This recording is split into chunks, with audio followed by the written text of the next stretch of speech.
Have you ever noticed how some people seem to control their entire environment without saying a word? They don't shout, they don't beg, they simply withdraw.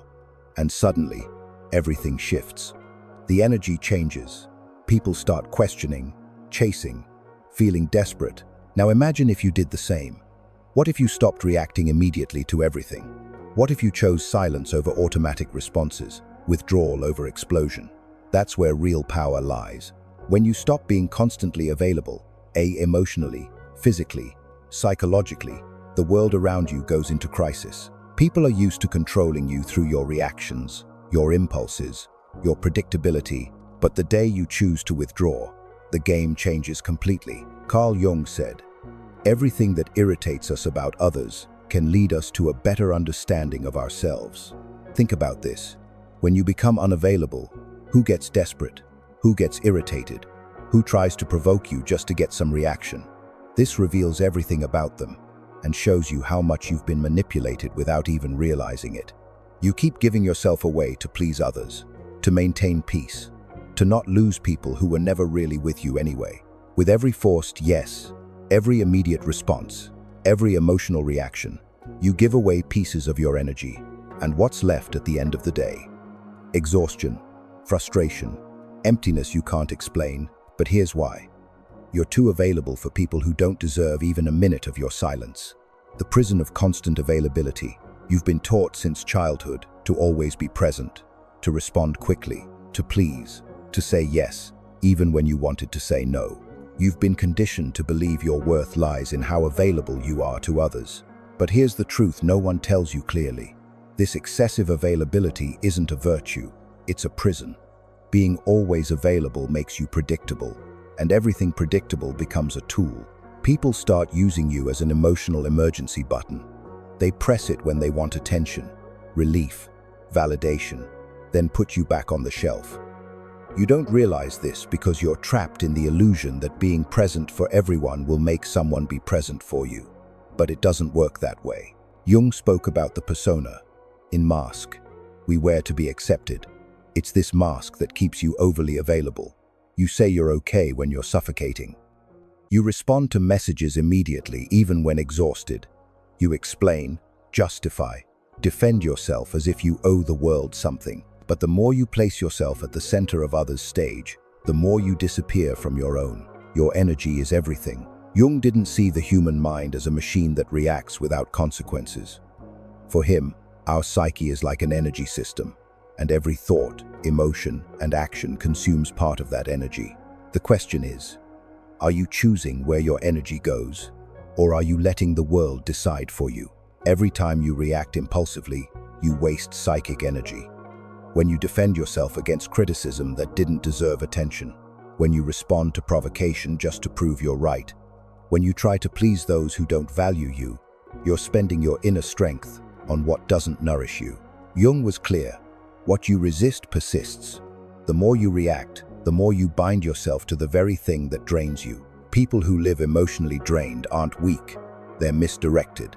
And exhausted people become vulnerable, manipulative, opportunistic, emotionally needy people can sense this. They notice you don't know how to guard your energy, that you react to everything, and they take advantage.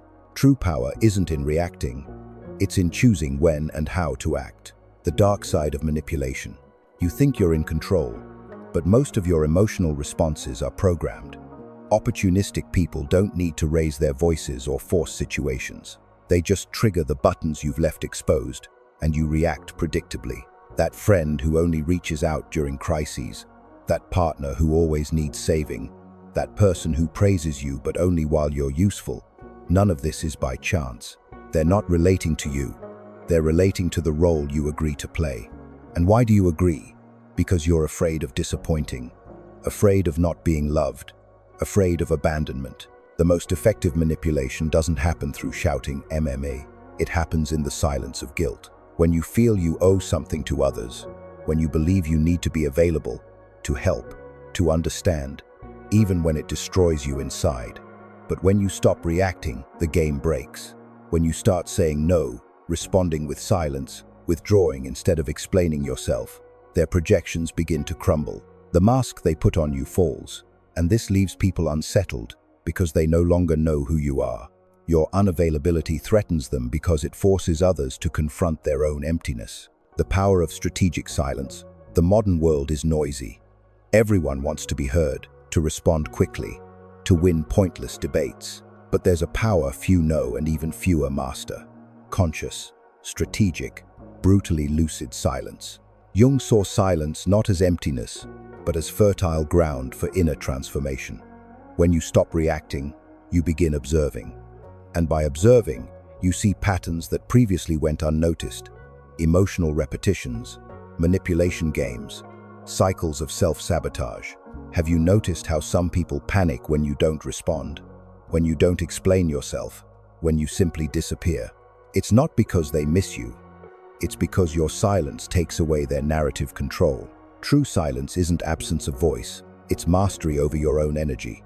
It's refusing to be dragged down by someone else's emotions. It's consciously choosing not to engage in battles that aren't worth your energy. But silence has a price. It will distance you from people who only valued you for the role you played. It will make you seem cold, distant, arrogant to those who never wanted to deal with your depth, only your utility. The more you mature, the more selective you become with your words, because you understand each sentence is an energetic investment, and not everyone deserves access to your truth. Becoming consciously unavailable. It's useless understanding this intellectually if you keep saying yes when you mean no. Responding to messages that bother you, participating in empty conversations, maintaining relationships that exist only out of habit.